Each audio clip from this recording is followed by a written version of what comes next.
Bienvenidos a un video más. Vamos a continuar aquí con el vector gradiente. Partamos de que tenemos un campo escalar definido en un abierto UDRN, que ese campo escalar es diferenciable.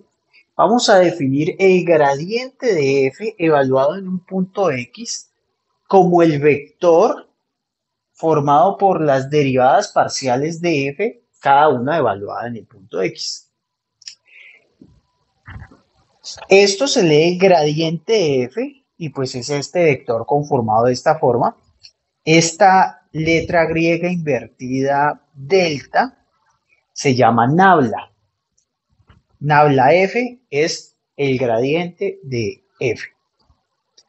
Quiero que note por favor que en ocasiones es usual olvidar la evaluación, ¿sí? No escribir la evaluación para no recargar tanto la notación.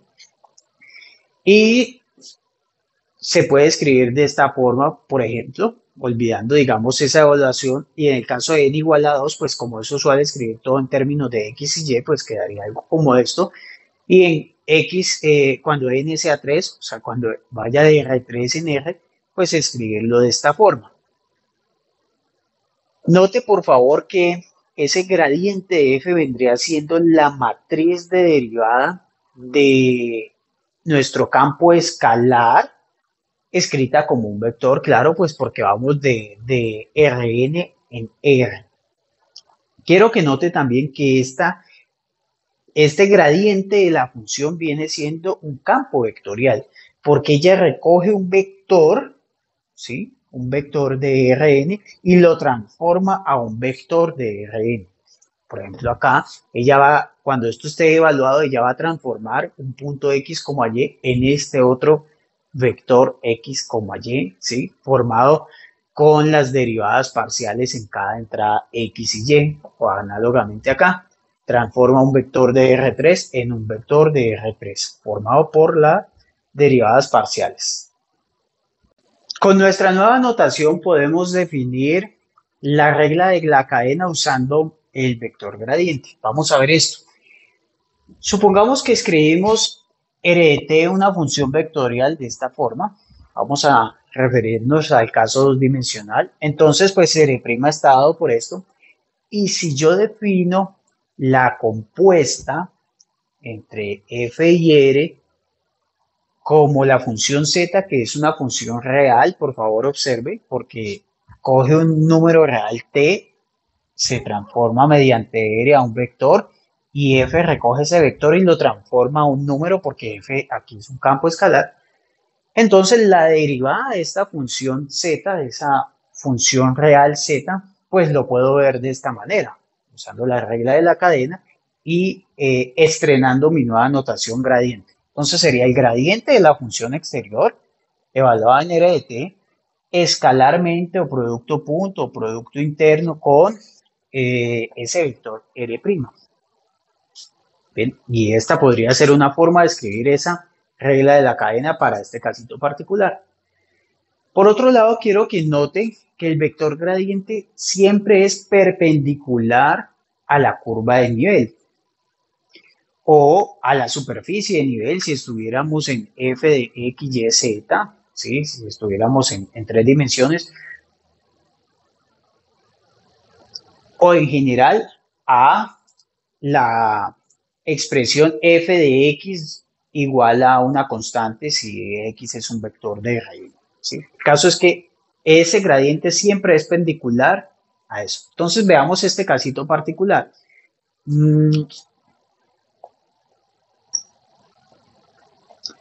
Digamos,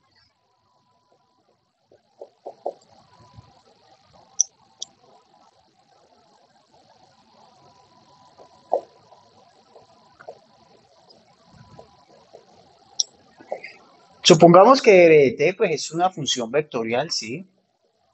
Algo como esto, que describe esa curva de nivel.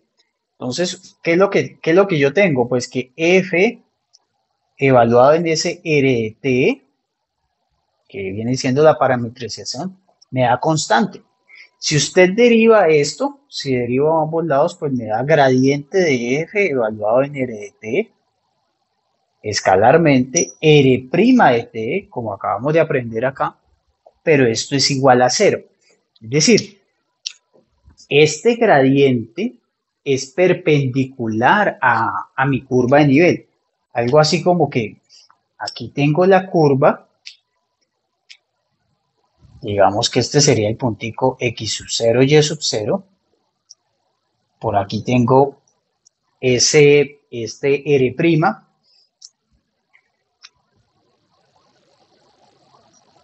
y hacia acá estaría apuntando ese gradiente de f. Como dije antes, el vector gradiente en un punto x de Rn pues sería perpendicular a la expresión f de x igual a constante.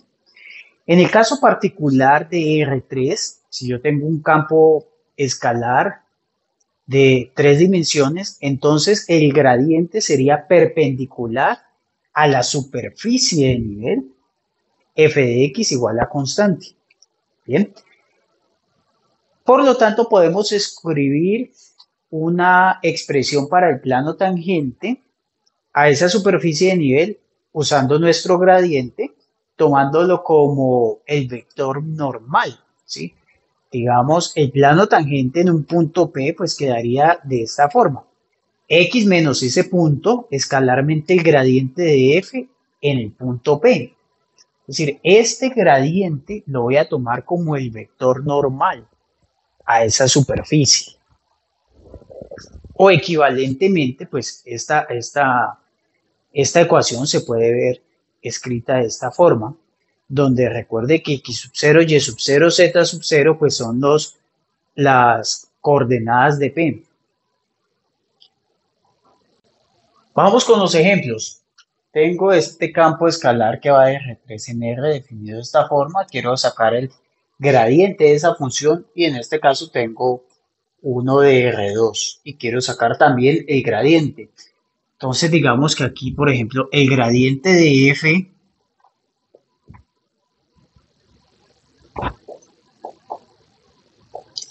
pues ¿qué sería? Note por favor que no aparece la variación explícita respecto a z, ¿no? Entonces, derivada parcial de esto respecto a x, pues sea la y. Derivada parcial de esta expresión respecto a y. Y derivada parcial de esta expresión respecto a z, pues me da 0. ¿Bien? Así que ese vendría siendo el gradiente de esa función escalar. En este caso, digamos, solución. El gradiente de f en x, y, así que ahora estamos en el plano, pues vendría siendo algo como derivada de esta expresión respecto a x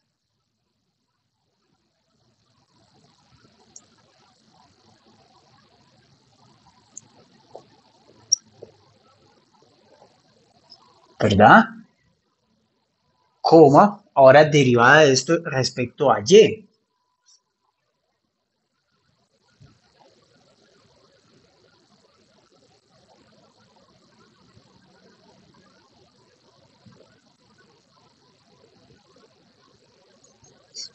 ¿Verdad? Note que hay unos términos aquí comunes. Este término está aquí. Y pues también está esta expresión. Así que eso pues lo podríamos sacar como un factor común. Sí, ese vector lo podríamos escribir algo así como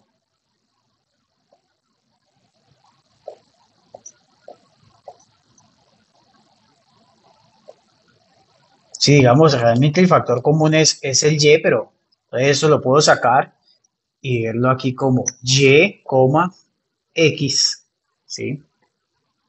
Si usted multiplica este escalar por este vector, pues obtienes este vector de acá. Vamos con este último ejemplo. Quiero encontrar el gradiente de esta función ahora evaluado en este punto 2,4. Entonces, como siempre, pues primero encontramos el gradiente en un punto general, ¿sí? Y luego hacemos la evaluación. El gradiente de f entonces vendría siendo derivada parcial de esta expresión respecto a x. Y ahora derivada parcial de esta expresión respecto a y. Por lo tanto, el gradiente de esa función en el punto 2,4, pues sería evaluar cuando x sea 2 y cuando y sea 4. O sea, 2 por 2, 4, 8 por y, que es 4. Y este vendría siendo el gradiente de la función. A continuación vamos a definir lo que son las derivadas direccionales, y para definir esas derivadas direccionales, pues un cálculo sencillo y cuando se pueda, por supuesto, va a ser usar el vector gradiente. Eso ha sido todo por este video.